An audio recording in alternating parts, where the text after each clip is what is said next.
Hey sheeples, it is Saturday, the 6th of June, 2020. The sound of my voice is getting the dog excited. She was literally just calm, just standing there, and then I said that. And then she gets excited, off she goes. She is the happy dog. Actually, now she's lizard hunting. She doesn't know I'm here anymore. That's it. She likes to go around the bags looking for the lizard, and I have to try to stop her from eating all of our sweet lizards who live in our yard, because we have these American anoles who run around the top of the fence. They run right along the top all day long, back and forth. It's the cutest thing. And they move like Muppets. It gets really funny. And so today, super hot again. The kids really did their own thing all day. Didn't need me hardly at all, other than to cook for them. They're really self-sufficient. They haven't felt like playing video games at all. I'm really surprised. I don't know that they've used the VR. No, I'm pretty sure Chana did use the VR once since everybody's been gone. And other than that, they haven't been using the main TV. It's a little bit weird, because now's the chance.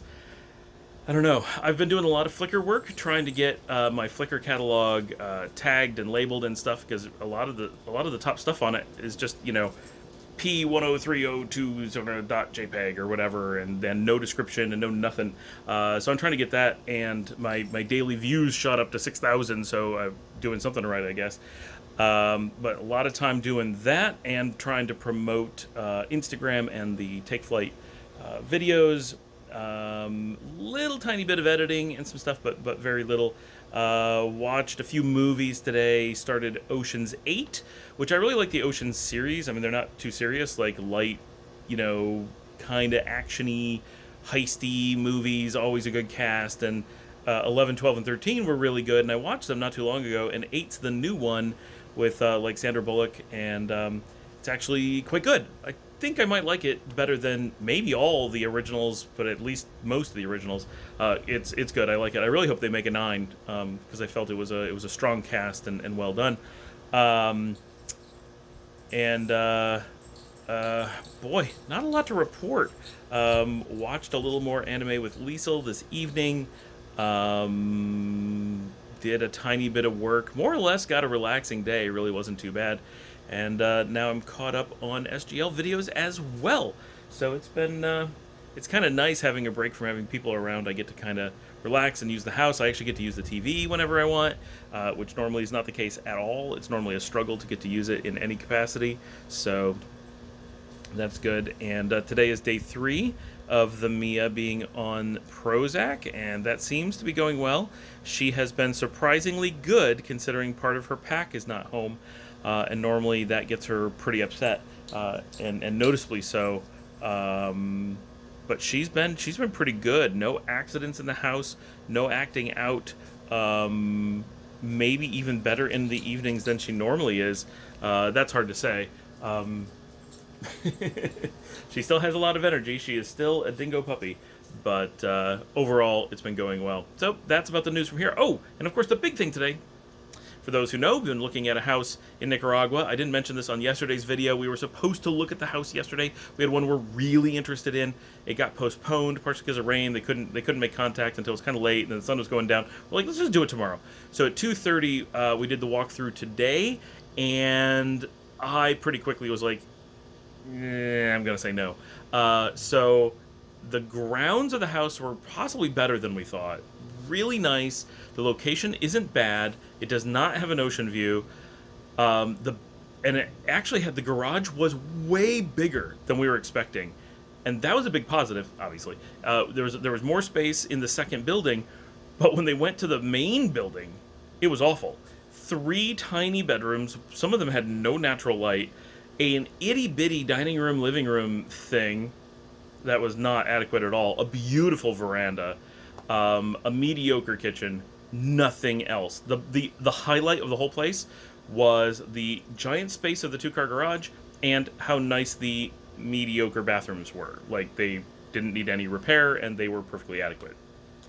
That was it. The rest of it was not a selling point. All of it was either ridiculously small, we're going to require a lot of work to make it do what we wanted, and what was there, like the garage and the 2 outside apartments, were, one, they couldn't show them to us because people were living there, and needed a lot of updating. So it'd be quite a bit of work to make them where we were happy with them, and the garage would have to be gutted and start over, which is fine, but that's what it would require. But the main house with 3 bedrooms, which would be where we would have to live while we're doing all the work, is completely inadequate, and basically we would wish we'd never had it. Other than the veranda going around it, we wouldn't want that house at all, long term. And so it felt like we were looking to buy a half-acre lot that just happened to have a house on it that we could like live in while we bulldoze everything else and start over. That's a terrible plan, because they're asking $140,000 for a lot that should cost $25,000 if we were just buying the lot. So 105 to 115,000, depending on what we got it for, $1,000 instead of renting something for a few months. Rents of a nice place is only $500 or $600 down there for a 3-bedroom, new, really fancy place in a gated community. So, yeah, not a good idea. Not a good idea at all. What we're thinking is nice lots will be as low as 20,000, realistically more like 40 something thousand, and no more than 80,000. But even if we had to spend 80,000 to get a half to 3/4 acre lot, and really we might be able to get an acre for 40, right? I'm not saying those are the numbers. I'm just saying if we had to spend 80,000 to get that much, it still leaves us a budget to build a much better place that's much bigger than what we're looking at for the same amount of money. So yeah, and then we can get ocean view or whatever features we want, and potentially have more land to work on, and not have all this old construction to put up with.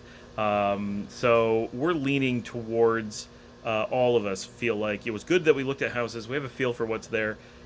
Buying remotely is hard at the best of times, but if you're dealing in like a Texas suburb, right, we want to buy in Mesquite. You know what? I can look at satellites and tell you almost everything about the spot in Mesquite. First of all, because it's flat. Second of all, there's no like beach here, mountain here, like there aren't all these different things to deal with. It's like just block after block of the same, more or less, so you can measure how far am I from a store, how far am I from a whatever, and there is no view anywhere. You're always looking at a neighbor's house. I could buy a house in Mesquite remotely, no problem. Like, it would be totally easy. Just give me a video walkthrough of the house, make sure my agent checks all the stuff. The house inspector says, yeah, foundation's good. I don't need to be there. It would be better if I'm there, but it doesn't really matter. In Nicaragua, there are so many factors, like, well, how long does it take to walk to town? How long does it take to drive to town? What's the drive like? Could I do it in a golf cart? Could I do it on a scooter? Could I do it in a side-by-side? Do I need a car? Do I need a van? Like, there's so many things. Can I see the beach? Can I see the mountains? Can I see the jungle? Can I hear the ocean? Do I see a lot of the ocean? Like, there's just so many things. Internet, water. Could I build another building? Could I handle, like, it's crazy.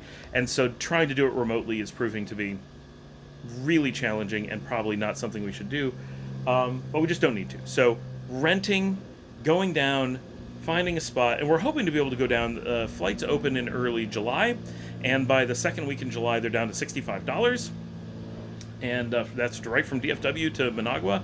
So it just makes sense that one way or another we're going to go down, put our stuff into storage here, work on selling the house here, and while that's going on, go down there and in tandem try to find a lot that we like, get a lot, and then start planning on building, and just start building whenever it makes sense, whether that's 1 week after we buy the lot or a year later.